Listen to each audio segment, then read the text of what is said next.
I just told you niggas don't play with me.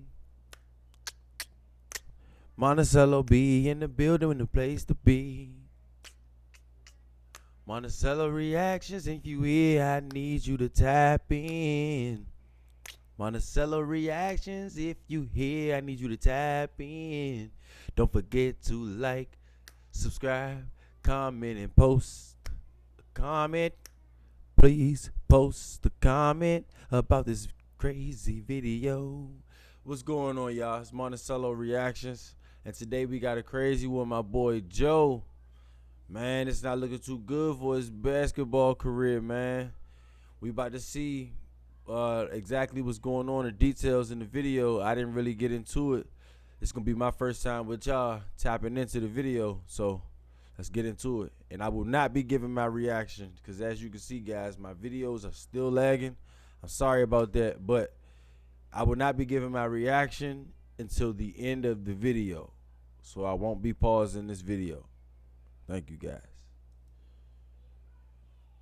The biggest games of the season, that same man would be on an operating table less than 24 hours later. Nurse said Embiid felt fine in practice on Wednesday, but his condition changed overnight. He remained in surgery about 90 minutes before the start of Thursday's game. I was told this morning, but they had said that he had in the middle of the night, like 3 a.m., 3:30 a.m. or something, contacted them to say he was not feeling well, Nurse said. And so I think that's kind of when this particular incident started. So at 3 in the morning in a Houston hotel room, Joel Embiid woke up and knew something was wrong. He contacted the team's medical staff, and from that point, the clock started ticking. The stomach pain intensified. The doctors examined him. Nurse said the team learned of Embiid's diagnosis while preparing for the game. They finally got him to the doctor, and they had the scan, and then decided they needed to do the surgery here in Houston, Nurse said. Now, the weight of this situation has to be understood in context. Philadelphia 76ers star center Joel Embiid was undergoing emergency surgery in Houston on Thursday, after being diagnosed with appendicitis a few hours before the team was set to face the Rockets. In a pivotal late regular season clash, the team announced Embiid's surgery a few hours after he was suddenly added to the injury report as being out with an illness ahead of Thursday's game, one that the Sixers need to win as they fight to avoid the Eastern Conference play-in tournament next week. This was not a routine game. As the 8th seed at 43-36, the Sixers had just 3 games left to work with. The margin was razor thin. The Sixers were a half game behind the 7th place Orlando Magic at 44-36, 1 game back of the 6th place Toronto Raptors at 44-35, and a half game ahead of the 9th place Charlotte Hornets at 43-37. Every game counted. And now their franchise player was going under the knife in a Houston hospital. It is a tough blow, Coach Nick Nurse said. I think that the biggest thing right now is that Joel comes out of the surgery as best as possible, and all that goes well. That's where most of my thoughts are right now. The team had to take the court without him. Kevin Durant scored 29 points, and the Houston Rockets extended their winning streak to 8 games, with a 113-102 win Thursday night over the Philadelphia 76ers,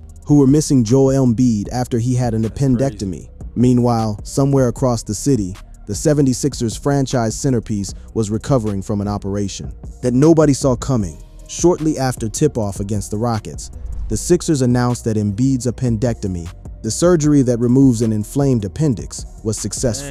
That's a positive, but the word successful only speaks to the surgery itself. It says nothing about what comes next. And what comes next is where this story takes a devastating turn for the Sixers season.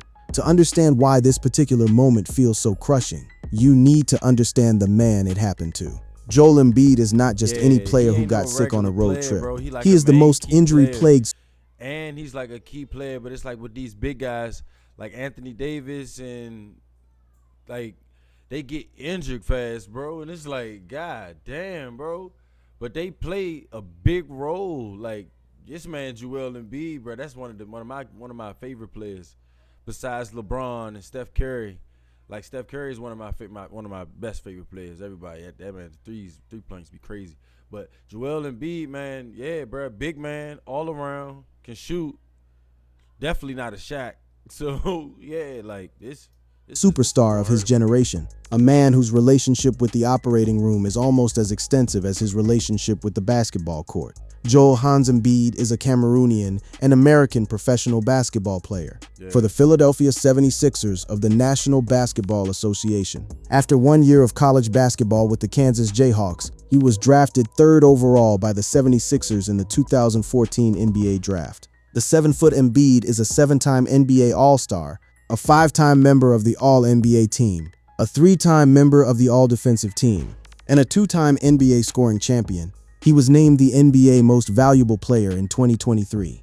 That's his resume.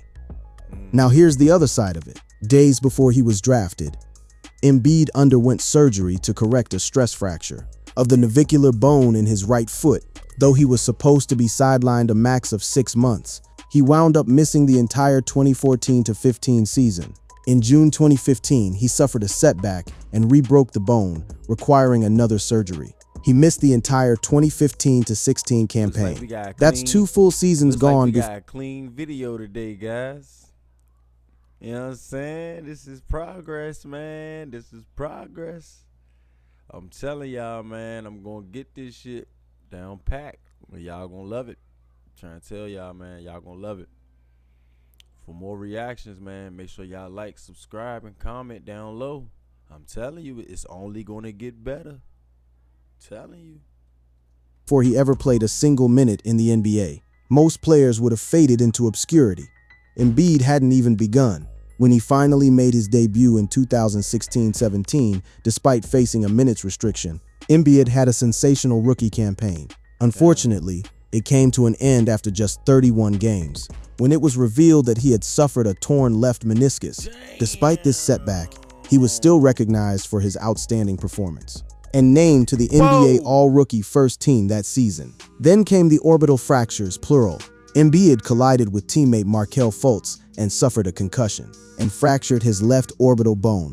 He had surgery and was sidelined for the last 8 games of the regular season and 2 playoff games. That was 2018. Then in 2022, Raptors forward Pascal Siakam elbowed Embiid, fracturing his right orbital bone and giving him a concussion.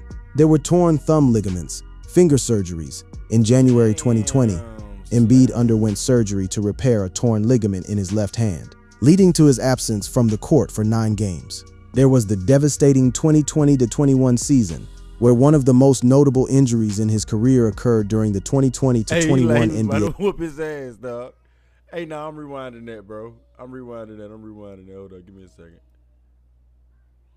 The court for 9 games. There was the devastating 2020-21 season, where one of the most notable injuries in his career occurred during the 2020-21 NBA season, forcing Embiid to miss a substantial portion of the year when he was a leading MVP candidate. In the shortened season due to COVID-19, Embiid played only 51 out of 72 possible games. Ultimately, Denver Nuggets star Nikola Jokic claimed the MVP award, with Embiid finishing as the runner-up.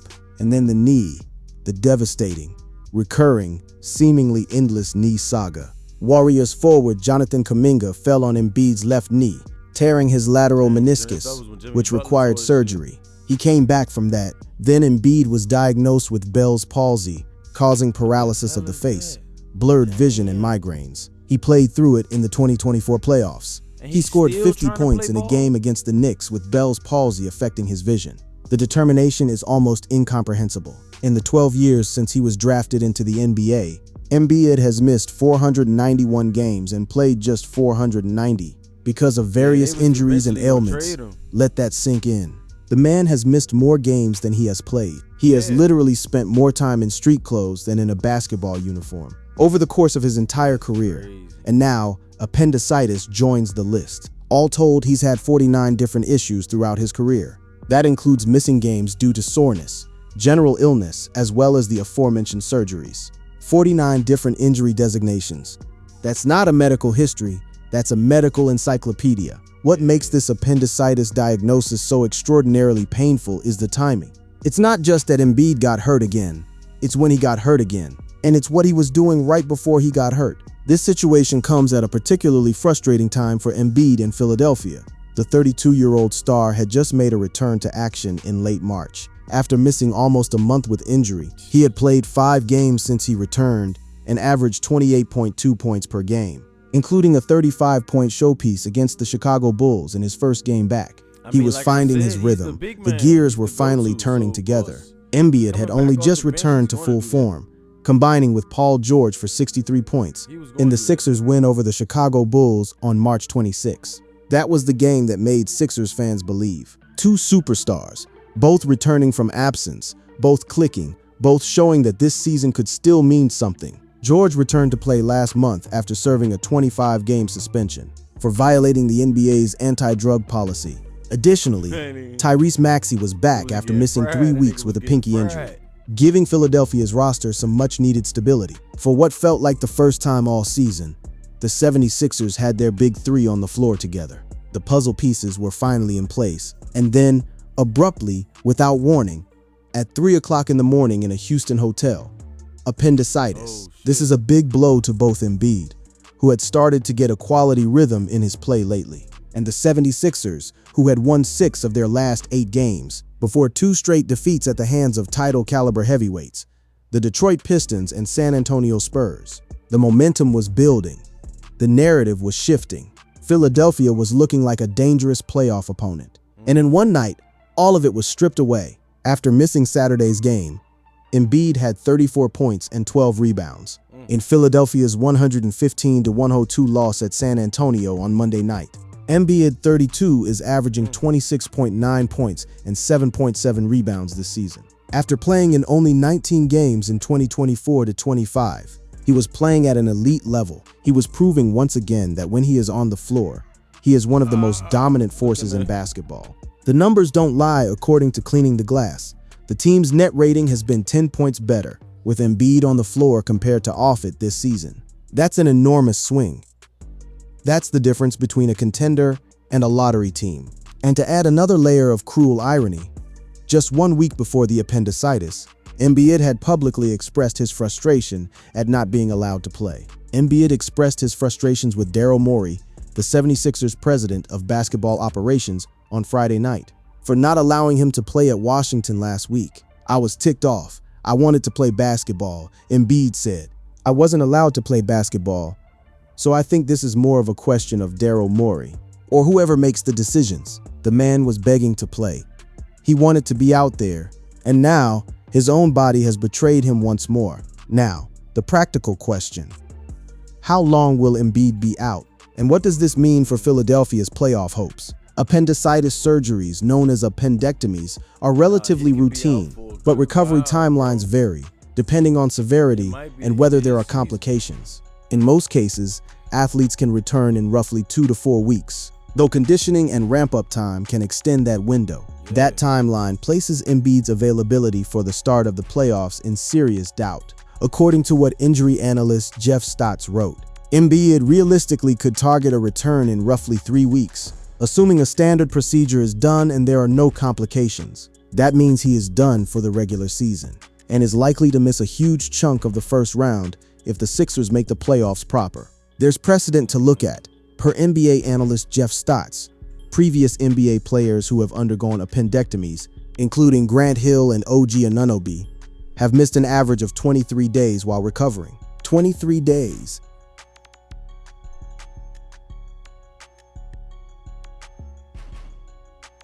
That's an eternity when the playoffs are on your doorstep. When OG Anunoby had an appendectomy back in 2019, he missed 2 weeks. 2 weeks is the best case scenario for a professional athlete. But here's what makes it even more complicated for Embiid specifically. Embiid's recovery will depend on several factors, like how inflamed his appendix was, if there were any complications, and how well his body tends to respond to surgery. And given what we know about how Embiid's body has historically responded to surgeries and injuries, optimism has to be tempered with caution. This is a man whose navicular bone fracture was supposed to keep him out for 6 months, and instead kept him out for 2 full years. This is a man whose knee surgery led to the worst statistical season of his career. This is a man whose body has found ways to turn minor. He gonna be broke up for a little while. If that's the case, 6 months, it ended up to 2 years, bro. Yeah, you gonna be out for a little while. Just go ahead, sit down, take this little break. You feel me? you know, because if you play anymore, bro, it could be possible where you could fuck yourself up and then your career just be over with. Then you just be fucking finding yourself playing overseas or something. But if I was you, I'd just take that break. Setbacks into prolonged absences at nearly every turn. The procedure itself is not a complex one. Surgeons would remove the inflamed or infected appendix, often through small incisions. The other option is an open surgery, which makes the healing time much longer. The Sixers have not disclosed which type of procedure Embiid underwent, and that distinction matters enormously. Generally, for a laparoscopic appendectomy, most people can return to work within 1 to 3 weeks, and athletes tend to return in the 2 to 3 week range. Patients usually recover from an open appendectomy in about a month. The immediate impact on the team was felt in real time. Without Embiid, the Sixers fell 113-102 to the Rockets on Thursday night. It's much more likely Philadelphia will ultimately wind up in the play-in tournament. However, with Embiid's uncertain status moving forward, next week's play-in games would take place either Tuesday for the 7-8 game, or Wednesday for the 9-10 game, and then Friday for the 8-9 game. Second-year center Adem Bona and veteran Andre Drummond are the next men up. Neither of those players is anywhere near Embiid's stratosphere. The Sixers will hope Paul George can remain aggressive, efficient, and healthy post-suspension. To fare well without Embiid, they'll need George and Tyrese Maxey to play like superstars. They'll also need their role players to be solid. Tyrese Maxey alone, I'm not gonna lie, he a bucket. I ain't gonna lie, Tyrese Maxey alone is a bucket. So, yeah, like they should be decent. As long as they got Tyrese Maxey going off and doing his thing, they should outstanding on occasion. In the absence of the Sixers' two big names, Tyrese Maxey and rookie guard VJ Edgecombe have stepped up. Maxey is averaging career highs in points at 28.4, rebounds at 4.1, assists at 6.7, and steals at 1.9, while Edgecombe is chipping in 16 points, 5.6 rebounds, 4.0 assists, and 1.4 steals. Those are encouraging numbers, particularly from the rookie Edgecombe, who has been a revelation for this franchise. But neither Maxey nor Edgecombe can replicate what a 7-foot MVP caliber center does for an offense and a defense on a nightly basis. Nobody can. And this is where the conversation shifts from the medical to the existential. At some point, you have to stop and ask the question that nobody in Philadelphia wants to ask. But everyone is thinking, is Joel Embiid cursed? The man is cursed. That was the immediate reaction from Crossing Broad when the news broke. Turn to a curse. Come on, y'all. Why it always got turned to a curse, man? The man just get injured. This is what happens when y'all don't stretch. I'm a ball player. This is what happens when you don't stretch. This is what happens when you play around. You think you about to go in that joint because of who you are, and you about to just kill it. You feel me? Off the rip, off of you being injured or off of you being on a break. You got to stretch, man. Y'all playing around. And it's hard to argue with the sentiment. In the 12 years since he was drafted into the NBA, Embiid has missed 491 games and played just 490 because of various injuries and ailments, the latest being appendicitis, which likely will sideline him for the rest of the regular season and into a potential playoff series. Across the past 3 seasons, Embiid has played 96 of 246 possible regular season games. That's 39%. He has been available for fewer than 4 out of every 10 games over a 3-year span. He hasn't appeared in as many as 40 games in a regular season since 2022-23, when he averaged a career-best 33.1 points and earned MVP honors. That MVP season feels like a lifetime ago now. Finally, they got the knees in a manageable condition, and then he misses 13 games with a strained oblique, before coming down with appendicitis. It's a cycle that repeats with agonizing consistency. Fix one thing, something else breaks. Get healthy, get hurt again, return to form, lose it all to something no one could have predicted. If it feels as if a different injury rears its head for Embiid every April, that's because it usually does. There is a catalog of playoff-time injuries that reads like a horror novel. The orbital fracture in 2018, the torn thumb ligament. This happening every year, every April, bro. Yeah, you're definitely cursed. Yeah, you're definitely cursed. For sure. If this happening every year in April, only in April, you're definitely cursed, bro. ligament in 2022. Another orbital fracture, same year, different side of the face. The meniscus tear in early 2024. Bell's palsy during the 2024 playoffs. Knee surgery ending his 2024-25 season after just 19 games. An oblique strain in March 2026. And now, appendicitis in April 2026. ESPN's Tim McMahon put it plainly when covering this story. Joel Embiid is the unluckiest superstar of this generation. As Tim McMahon and Kendrick Perkins lamented that Joel Embiid needs to undergo surgery for appendicitis. And here's the truly heartbreaking part of all of this. It's not just about the games missed or the playoff runs cut short or the records that will never be fully realized. It's about the legacy that Embiid is building, or more accurately, the legacy that his body won't let him build. Last year, Embiid played only 19 games before knee surgery ended his campaign early. The year before saw him play 39 tilts, and this season, 38. He is still yet to have a 70-game season in his career, and his health issues have been well documented and frustrating. He has never played 70 games in a season, not once. In an era where load management is common and stars routinely rest, Embiid's absences go far beyond strategic rest. They are involuntary, they are painful, and they are relentless. Even with Embiid available, the Sixers were in a position where they needed quite a bit to go their way. To avoid the NBA's play-in tournament, and then to spring an upset in round 1 of the playoffs. The Sixers do have ways they could manage big wins without Embiid, but there's no question their outlook has darkened with yet another health woe for their cornerstone. I can already tell you that now. It's over for Philly for the season. Yeah, that's like one of y'all main players. But like they said, as long as they got Tyrese Maxey, they should be good. As long as they got Maxey, they should be good. But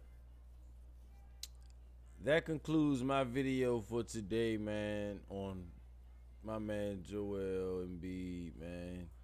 Hopefully he gets better, man. And remember, NBA players out there, man, if y'all watching this, man, please stretch. Y'all got all this time, man. Just stretch, do yoga, something like that, man. But yeah, man, praying for him to get better, man. Y'all make sure y'all tune in. Monticello Reactions for like, subscribe, subscribe and comment. Like, subscribe, and comment for more. And yeah, I'm out, man.